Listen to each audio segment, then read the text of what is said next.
Electrohomoeopathy के practice of medicine के इस क्रम में क्लास नंबर 82 पर मैं बस्ती से डॉक्टर अनिल श्रीवास्तव एक बार फिर आपके बीच। आज के पूर्व नोटिस के अनुसार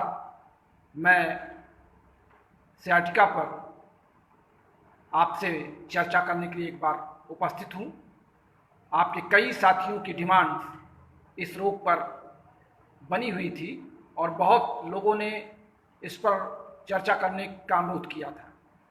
जैसा कि मैंने आपसे पहले भी कहा है कि आप सब अपने जिन सब रोगों की चर्चा आप चाहते हैं, सब डिजीज पर, आप उनको लिखते रहिए। मैं क्रमवार मेरिट के अनुसार आप तक उसको पहुंचाता रहूँगा। इससे पहले कि हम सियाटिका पर आपसे चर्चा करें, हम कुछ आपसी चर्चा भी कर लें। अभी 2-3 दिन पहले फेसबुक पर एक पोस्ट आई थी जिसमें लिखा गया था कि लोग मैटी जी को वैज्ञानिक नहीं दार्शनिक मानते हैं, और उन्होंने ये भी कहा कि पुस्तक का फर्स्ट एडिशन उनके घर में रामायण की तरह रखी हुई है और लोग मैटी साहित्य के लिखे गए मूल सिद्धांतों को तोड़ मड़ोड़ कर पेश कर रहे हैं।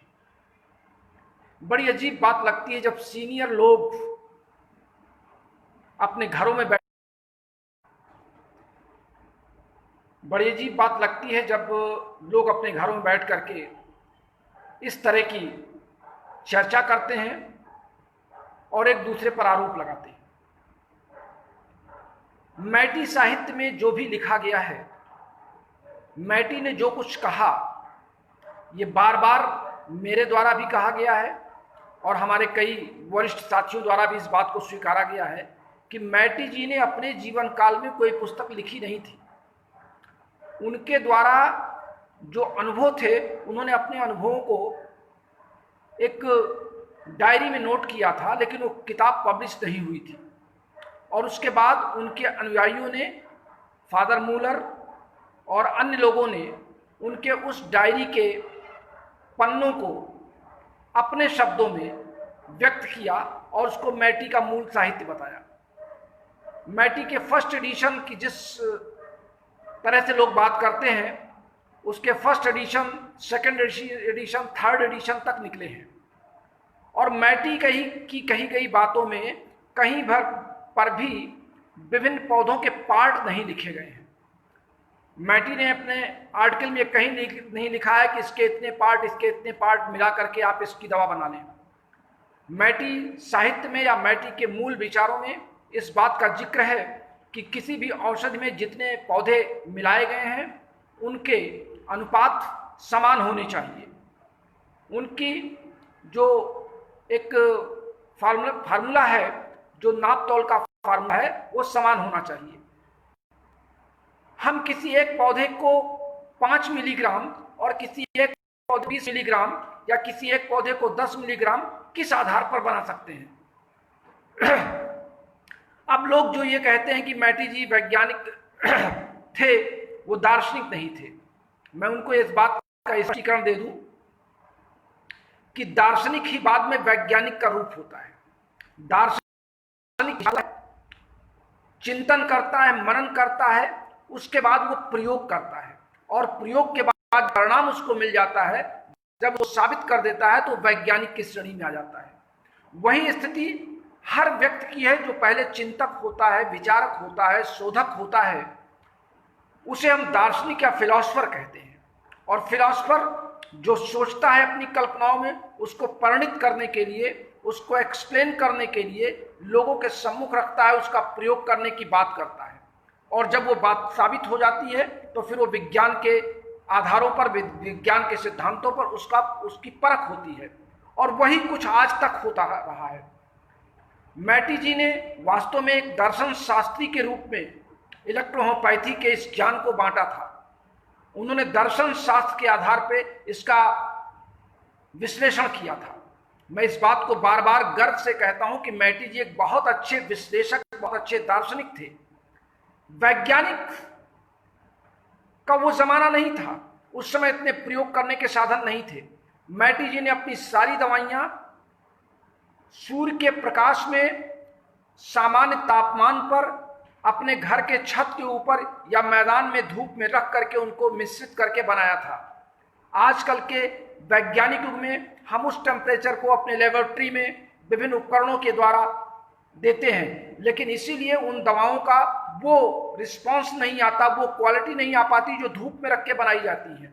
इसी कारण मैं बार बार इस बात की चर्चा करता हूं कि जो लोग भी मैन्युफैक्चर से जुड़े हुए हैं वो कृपया अधिक से अधिक धूप या सनलाइट का प्रयोग करें अपनी औषधियों को बनाने के लिए। कृत्रिम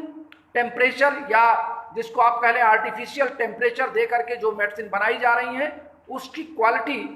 निश्चित रूप से इसलिए डाउन हो रही है कि सूर्य के प्रकाश में जो फोटान आते हैं, जिसके इलेक्ट्रॉन आते हैं, सूर्य के प्रकाश से जो एनर्जी आती है वो हमारे आर्टिफिशियल टेम्परेचर में नहीं होती है। इस बात को आप कृपया ध्यान से सुने। जो भी दवा बनाने वाले निर्माता हैं, अगर ये मेरा वीडियो उन तक पहुंचेगा तो इस बात को अच्छी तरह समझ लें कि सूर्य के प्रकाश में फोटान से आने वाली जो एनर्जी होती है, जिसमें cytochrome A, cytochrome B, cytochrome C जो पत्तियों पर होते हैं, वो इस फोटान को ग्रहण करते हैं और फोटोसिंथेसिस के बाद वो अपना भोजन बनाते हैं, ग्लूकोज बनाते हैं। फिर वो पत्तियों के अंदर जो एंजाइम्स होते हैं, जो फोटोसिंथेसिस में जो एंजाइम भाग लेते हैं, उन एंजाइम्स की जो प्रक्रिया होती है जो सूर्य के प्रकाश के फोटान में होती है, वो आर्टिफिशियल टेम्परेचर या लेबोरेटरी के अंदर हम वो चीज़ दे ही नहीं सकते हैं। इसीलिए इलेक्ट्रोहोम्योपैथी की जो तमाम लेबोरेटरीज बन गई हैं उनकी दवाओं की क्वालिटी इसीलिए मेंटेन नहीं हो पा रही है। और अगर आप अपने छत पर विभिन्न प्रकार के जार में उन पौधों को सड़ाते हैं, गलाते हैं और सूर्य के प्रकाश में उसकी क्रिया होती है, तो फिर उनसे बनने वाली जो औषधियाँ, उनसे बनने वाले जो अर्क हैं या जिसको आप कह सकते हैं कि आपका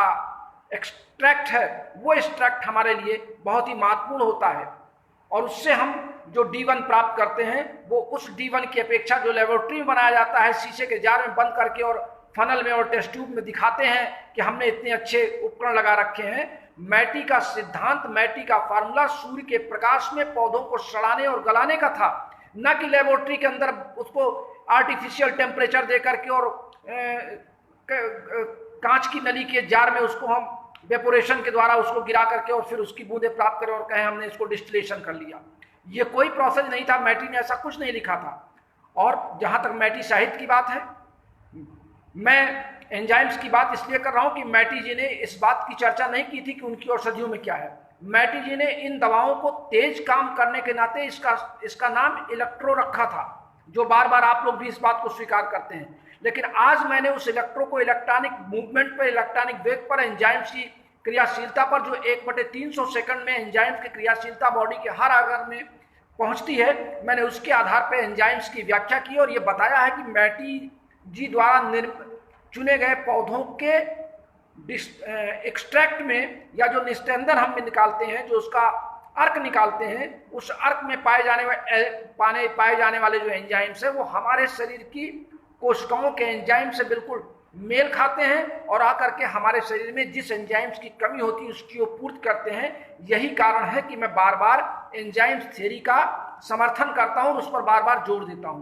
क्योंकि आज तक जितने भी इलेक्ट्रोहोम्योपैथी के ज्ञाता हैं या जो मेरे ऊपर टीका टिप्पणी करते हैं वो इस बात को बता नहीं सके कि इन दवाओं में क्या है जो इतनी तेज काम करती हैं। और मैंने या हमारे रमाशंकर जी की टीम ने अगर इस बात को साबित किया कि एंजाइम्स हैं, क्योंकि एंजाइम्स की जो प्रॉपर्टी है वो इन दवाओं की प्रॉपर्टी से मेल खाती है, एंजाइम्स की जो क्रियाविधि है वो इन दवाओं की क्रियाविधि से मेल खाती है, एंजाइम्स का जो मूवमेंट का, जो उनका इलेक्ट्रॉनिक मूवमेंट का जो उनकी वेलोसिटी है वो हमारे शरीर के अंदर जो एंजाइम्स पाए जाते हैं उनकी वेलोसिटी से मेल खाती है। और जिस ऑर्गन में जिस एंजाइम्स की कमी हो जाती है, जब हम औषधियों द्वारा उस एंजाइम्स को वहां तक पहुंचाते हैं तो हमारा वो अंग स्वतः स्टडी स्टेट में आ जाता है या और बॉडी को होम्योस्टेटिस में ले आता है। इसी नाते एंजाइम्स के इलेक्ट्रॉन के गति को लेकर के हमने इसमें इलेक्ट्रो और बॉडी के स्टडी स्टेट में बने रहने से यानी होम्योस्टेटिस में बने रहने से हमने इसको होम्यो शब्द से जोड़ा है और इसीलिए इसको इलेक्ट्रो होम्यो कहा गया। अब हम बात कर लेते हैं कि मैटी के साहित्य को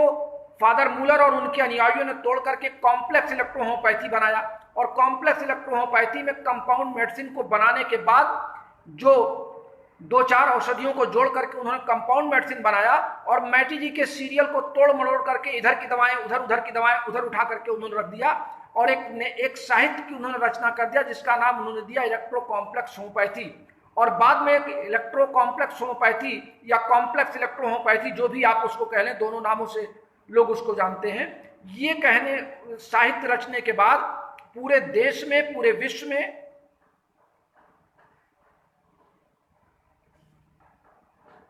क्षमा कीजिएगा, लाइट यहां चली गई है, मैं इसका लाइव प्रसारण आपको कुछ देर बाद फिर दूंगा।